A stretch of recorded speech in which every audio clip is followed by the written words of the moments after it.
क्या हुआ दीवान जी? आप ये क्या कर रहे हैं ये बताइए। ये भगवान के नाम का गुणगान चल रहा है। ये कौन से भगवान का चल रहा है? जिसने इस पूरी सृष्टि के लिए बनाया है। तो मुझे ऐसा लगता है आप मथुरा नगरी में नहीं रह रहे आजकल। क्यों, क्या हुआ दीवान जी? ये पूछो क्या नहीं हुआ। क्या नहीं हुआ या क्या हुआ? देखिए मथुरा नगरी में केवल एक ही भगवान है। और वो कौन है? वो है मथुरा नरेश राजा धीराज महाराज भोजराज हंस। ए दीवान, महाराज हंस नहीं है, मथुरा धीराज महाराज भोजराज कंस। हाँ भोजराज शंख। फिर से उल्टा दीवान जी, कभी तो सीधा बोल लिया करो। मथुरा धीराज महाराज भोजराज कंस। कंस काशी कंस कासे कंस। देखिए महाराज का सत्ता आदेश है कि मथुरा नगरी में कोई भजन नहीं करेगा, यानी भगवान के नाम का कोई गुणगान नहीं करेगा। बिल्कुल नहीं। I don't. यदि महाराज की इस आज्ञा का उल्लंघन भी किया गया तो वो भी मैं बताऊंगा क्या होगा आपके साथ में।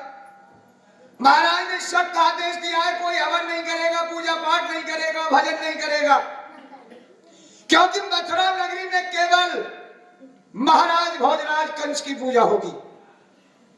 वो मथुरा के भगवान हैं और मथुरा के नहीं इस पूरे भूमंडल के राजा हैं। समझ रहे आप? समझ नहीं दीवान जी, समझ रहे हैं। समझ रहे हो? जी दीवान जी।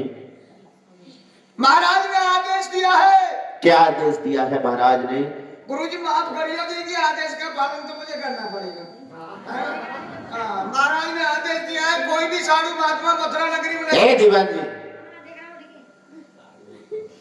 अरे कभी तो सीधा बोल लिया करो। साधु महात्मा नहीं होता है, वो साधु महात्मा होते हैं। देखिए महात्मा बिल्कुल मथुरा नगरी में नजर नहीं आने चाहिए। बड़ी फिर से दीवान जी उल्टा है।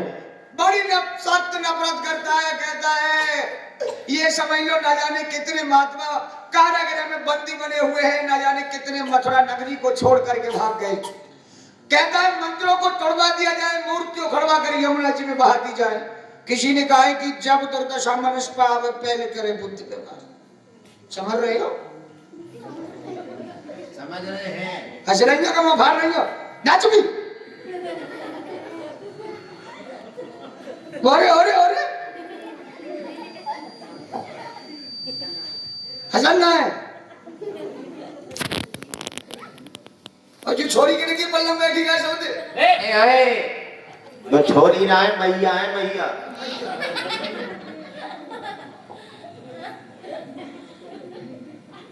अगर महाराज की आज्ञा का उल्लंघन किया तो कड़ी से कड़ी सजा दी जाएगी। क्या सजा दी जाएगी दीवान? सजा यह है मथुरा नगरी में 3 साल की कैद, कारागृह में 6 महीना की फांसी। दीवान जी, 6 महीने की भी कोई फांसी होती है? फांसी क्या संतरा की गोली है क्या? थोड़ी ज्यादा है 6 महीना, ज्यादा है। कोई बात ना। हम देखिए हम महाराज के मंत्री हैं, दीवान हैं, जो भी हैं वरिष्ठ हैं। 6 महीना की जगह 3 महीना की फांसी करते हैं। फिर भी ज्यादा है। आपका तुम समझ रहे हो, खत्म करते हो मैं। अरे फांसी तो 1 मिनट की भी काफी होती है दीवान जी। 1 मिनट में इंसान का काम तमाम हो जाता है। क्यों मुंशी जी सही बताओ? देखिए सही बताओ, हमें न माने, हमें कौन सी कबूल ला दिया कायदे के अंदर फांसी।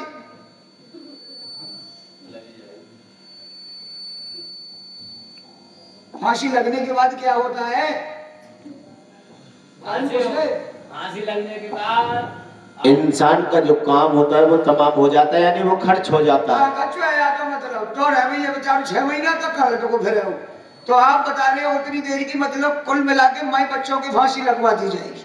देखिए मैं तो यही बताने आया था आप लोगों को लिए, बाकी आपकी मर्जी। देखिए मथुरा नगरी में जब से भोजराज कंस ने शासन संभाला है तब से मथुरा नगरी की दुर्दशा हो रही है। कोई अपने मन की बात नहीं कहता है। बड़े महाराज उग्रसेन बड़े अच्छा राज चलाते थे, प्रजा को पुत्र के समान समझते थे, गरीबों की मदद करते थे। ये कहता है कि गरीब पैदा क्यों होते। भोजराज कंस ने ये हाल बना रखा है, कोई डर की वजह से ये नहीं कहता कि महाराज ये गलत है या सही है। कल की बात है, सभा लगी हुई थी, कहने लगा कोई हमसे दुखी तो नहीं है प्रजा में। अब ये बताओ जब सुखी ना है तो दुखी पता है कौन दे वो। और कोई कह दे कि साहब हम दुखी हैं तो पीट रुको। एक सज्जन खड़े हो गए, कहने लगे महाराज हाँ हम दुखी है आपके शासन में। देखिए बड़े महाराज बड़ा अच्छा राज चलाते थे, लेकिन आपके पास ऐसी कोई बात नहीं है। कहने लगे इसका मतलब तुम दुखी हो। बोले हाँ। तुरंत जल्लादों को हुक्म दिया कि ले जाओ इन्हें सुखी कर दो। उसी बत्तों से फांसी पर लटका दिया। अब डर की वजह से कोई अपने मन की बात भी नहीं कहता। देखिए भगवान का भजन करो, मैं ये नहीं कहता भगवान का भजन नहीं करोगे तो प्रभु अवतार नहीं लेंगे, और अवतार नहीं लेंगे तो ये कंस नहीं मारा जाएगा। ये मत कह देना कि आपका दीवानी आपकी मारने की दुआ मांगता है। देखिए मेरे भी छोटे छोटे बच्चे हैं, समझ रहे हो। तो आइए मेरे साथ बोलते हैं, प्रभु से प्रार्थना करते हैं। तो हे प्रभु आनंददाता नोट हमको दीजिए, हे प्रभु आनंददाता नोट हमको दीजिए, अपना और लक्ष्मी जी का वोट हमको दीजिए। बुद्ध ऐसी शुद्ध कर दो कि एक का ढाई करें, जोर कर मर जाए खर्च ना पाई करें, अंत में अनुरुक्त दो भोजन भजन में भक्त दो, भस्म हो 6 रोटियां ऐसी पाचन। है नहीं कोई मेरा, है नहीं कोई मेरा, मेरे तो सब कुछ आप हैं। ये मुनीश कुमार मस्ताना प्रीतम गुरु जी के बाप है। वो गुरु जी है।